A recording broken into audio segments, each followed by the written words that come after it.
Hey everyone, welcome to Chapter 2 of Math 120 on solving linear equations. And in this section, we're going to be focusing on developing a strategy to solve linear equations. We're going to talk about what all that stuff means, but this is starting to get a little bit more into the meat, if you will, of algebra. So remember that an equation is two algebraic expressions linked together with an equal sign. And a solution of an equation is any value of the variable that makes the equation a true statement. So there's a little procedure to check if a given value is a solution or not to an equation. First thing that you do is substitute the number for the variable in the equation. In other words, you're evaluating the expressions on both sides of the equation at the given value. You simplify the expression on both sides of the equation, and then determine whether the resulting equation is true or not. If yes, the value is a solution. If no, not a solution. So that's the verbal version. Let's look at some examples. So I'm going to give you an equation here, and we're going to check if some values are solutions to the equation or not. So the equation is 5y plus 3 equals 10y minus 4. The first one we're checking is y equals 6. So is y equals 6 a solution? So each of these given values are going to be replacing the y in the equation. So we have 5 times 6 plus 3 equals 10 times 6 minus 4. Now, once you've substituted in your values, you want to make sure that you're not forgetting the order of operations.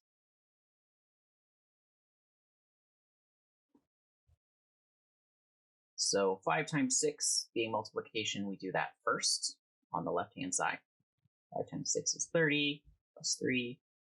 And then on the right-hand side, we have 10 times 6, which is 60, minus 4.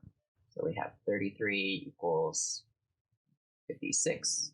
Well, that's obviously not true. So this guy is not a solution. We'll try out 3/5 and see how that goes.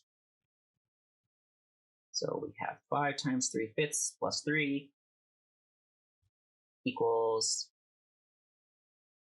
10 times 3/5 minus 4. Remember, we're multiplying by a whole number, so we don't want to forget our secret denominator of 1. And multiplying those two fractions gives us 15 over 5 plus 3 equals 30 over 5 minus 4. The left-hand side simplifies down to 3 plus 3.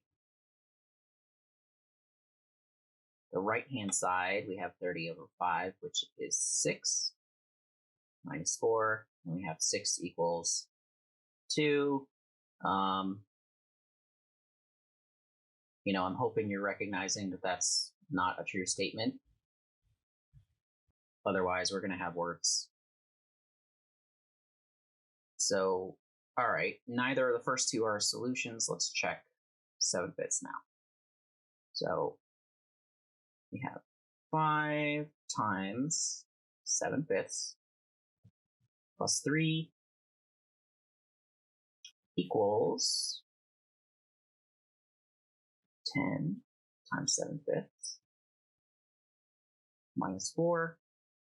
We're multiplying fractions, so we get 35 over 5 plus 3, 70 over 5 minus 4 equals, and then we have 70 over 5, which simplifies to 14 minus 4. So we get 10 equals 10. All right, so we do have a solution after all, in this third number. Let's look at another example. We have 4x minus 2 equals 2x plus 1. 2 different values to try. And I'm trying to include a lot of examples of fractions because I know that that's one of the scariest things that you can work with in a math class. So exposure therapy. All right, x is going to be equal to 3/2. So wherever I see an x, I'm going to be replacing it with 3/2.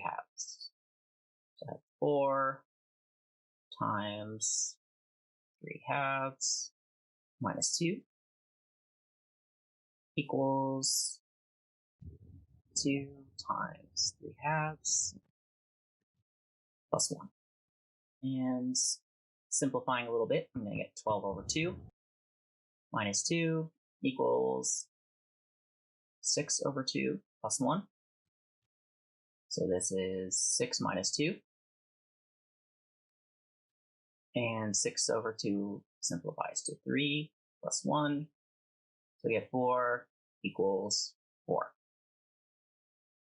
By golly, that's a solution. Now we'll also look at this second value, see if that guy works. So I have 4 times negative 1/2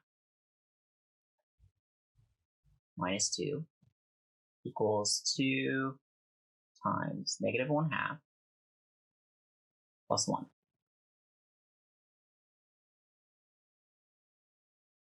Upon simplifying the left-hand side, you're going to get negative 4/2 minus 2. And simplifying the right-hand side is going to give us negative 2 over 2 plus 1. So this is negative 2 minus 2 equals negative 1 plus 1. We get negative 4 equals 0, which is, of course, false. So x equals 3/2 is our solution. X equals negative 1/2 is not a solution to the equation. And that about wraps it up for this video.